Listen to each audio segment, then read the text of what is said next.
Bonjour. Le rapport médiateur 2019 de la médiation de l'assurance invite les assureurs à bouger sur certains points.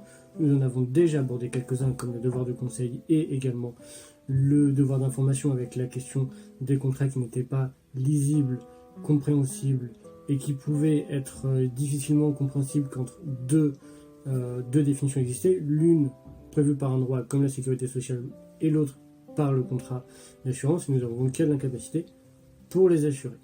Le médiateur s'adresse également directement aux compagnies d'assurance en leur disant certains points. Le premier est qu'il existe plusieurs affaires dans lesquelles les compagnies d'assurance s'étaient trompées d'estimation, par exemple des capitaux à délivrer aux assurés au terme du contrat, ou des capitaux à distribuer aux bénéficiaires en cas de décès de l'assuré, avant le terme du contrat.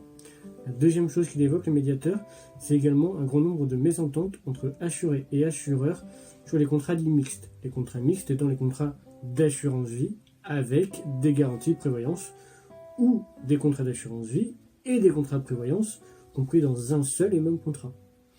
Dans ce cas, rappelons que les règles qui s'appliquent aux contrats d'assurance vie sont différentes. Par exemple, il n'y a pas d'exigibilité de paiement des primes dans le cadre du contrat d'assurance vie, mais quand il y a des garanties de prévoyance ou quand il y a un contrat prévoyance en plus assimilé au contrat d'assurance vie, là, il y a une obligation de paiement des primes dans le cadre du contrat d'assurance vie.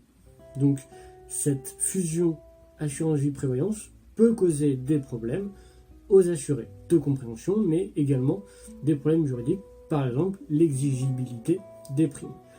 Enfin, il rappelle aussi que la loi impose aux assureurs de délivrer certaines informations, comme par exemple une information annuelle fiscale et également une information sur le traitement des dossiers et également du traitement des réclamations quand les assureurs ont fait une réclamation, ce qui n'est pas toujours le cas.